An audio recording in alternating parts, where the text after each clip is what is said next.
Science and Technology Minister Dr. Blade Nzimande says it's important for South Africa to develop its own technology. Nzimande was speaking during the launch of the 16th edition of the GovTech conference at the Durban ICC. Now, the three-day conference will focus on using GovTech to improve digital government services through collaboration and innovation. Delegates will discuss ways that government can use cutting-edge technology, such as artificial intelligence, to improve service delivery. SABC News reporter Nonhlakanipho Magwaza has more. We're on the second day of the GovTech conference here at the Durban ICC, where stakeholders, the government seats are here to discuss ways to improve digitizing all the government departments. They spoke yesterday about having one app that will incorporate everything, the Home Affairs Department, the Transport Department, everything at a click of a button. However, they did also mention that during that conference that it's all talk but no action. We do have the Deputy Minister of Communications and Technology here with us, Mr. Gungubele, who will be telling us more exactly since the delegates yesterday. So they talked about policies and they said that there's all talk but no action. As the department, what is being done to implement the action that is needed to implement all these digitizations that you are here talking about? I guess, ma'am, good day. Should I say good day? And to your viewership, thanks for the opportunity. Listen, I think the biggest challenge in South Africa is not only implementation, it's also communication. If you heard me speaking now to business people, I was saying to them, now that they are known, all the invitees who are here, I'm saying to my team, they must record all of them, who they are, put them in a data system so that we don't only interact during GovTech. Because their challenge do not only matter during GovTech.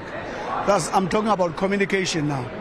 Awareness about each other. Government being aware of what is happening in the country and they being aware what the government is up to. Secondly, if you know something called SA Connect, it's a policy that we have implemented quite significantly. No less than 1.5 households, 1 million households, 1.5 million households have been connected. What is more significant? These are poor communities, township and rural. All those who are connected as households in that fashion, it means they have got access to a gig for about 5 to 7 rand. You can go and check what is a gig in the market. It's 80 something a gig. So we have afforded them not less than 1.5 million houses.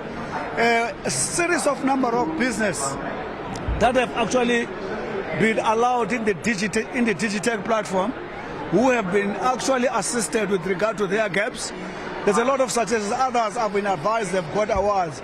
There's a number of things that we are doing, which I think properly communicated, you will know that our policies indeed are being translated. As we speak to you now in South Africa, South Africa's penetration in the internet is no less than 79%, and we one of the top 10 countries in the internet interchange. But if we do not communicate those to our people, they do not know what is potentially at their disposal. Now, Minister, Deputy Minister, you know KZN, it's deeply rural areas mostly where connectivity is close to none. There are areas that have no connectivity now. If you do implement this one app that incorporates all the departments, how are they going to get the services that you mentioned? It's connectivity, man. Connectivity. Connectivity, you know what they say in Bible? They seek ye first the kingdom of God, all other things are going to follow. Seek ye connectivity. That's why we're saying in the SA Connect, the program is to connect all South Africans into the internet. That's why we are also working together. As we connect, we also are lifting up security online. So that is what is going to, if you go to Kokstad is part of KZN, am I right? Not long ago, we connected Kokstad about 1,600 households, something called net mesh or something like that, where the entire community is connected. What is happening there? I remember after launching that, a family of kids, very, very poor family, they came to me very happy, saying, Minister, what we have seen since you have done this connection, we used to travel at night, come at night at library to look for books so that we can do assignments. They say now through our gadgets, we are able to sit at home. The little money which we are going to we can use for something else, we are able to use for something else, because now that which we used to pay for transport, there's no need because of this connectivity. There's a lot of evidence. We can go to Limpopo, we can go a number of areas where people are bearing witness. Are we doing enough? We've got a long way. If we speak about 5 million households and we talk about 1.5 million, it means we've got a long way to go. Now, one more question, Deputy Minister. Digital migration. You were supposed to close down the analog channel, but now it has been postponed because of the court ruling. How far are we with the ending of the analog channel? Maybe before we talk about the delay of migration, we need to celebrate the fact that at least we have been able to remove all the analog stuff from a level where they are not supposed to be, to release the, is it 800 and above, to mobile network. At least now the spectrum has been released to be used by the people who are going to use it efficiently.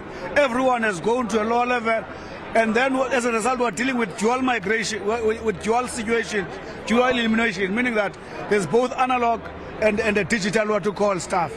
So that is what we must celebrate. Spectrum has been released to be used by the mobile unit, the mobile companies, and they are able then to speak about 5G accessing even the more rural situations. Now, it's unfortunate that we've not been able to make sure that all the people who are going to be affected once migration is done, not all of them have had the set-top box.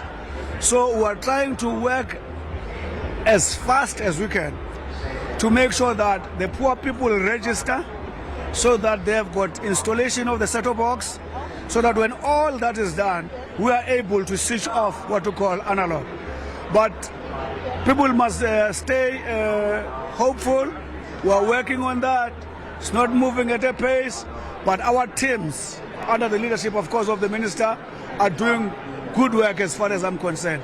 We are also trying to make sure that we find a relationship with the broadcasters on an appropriate date of a switch off, because they must also be ready. For instance, if you talk about SABC, SABC would tell you that when migration takes place without proper installation of set-top box to some of their clients, it means they lose significant number of what to call of clients who are key for advertising, without which they cannot generate revenue. So that's why it's important between us and broadcasters that we must be able to agree on an appropriate date for the switch off. We are negotiating with them. We hope we'll find one another, and very soon the issue of migration will be the story of the past. At least now we're no longer spilling beyond borders as far as the situation is concerned. Thank you so much, Deputy. That was the Deputy Minister of Communications and Technology,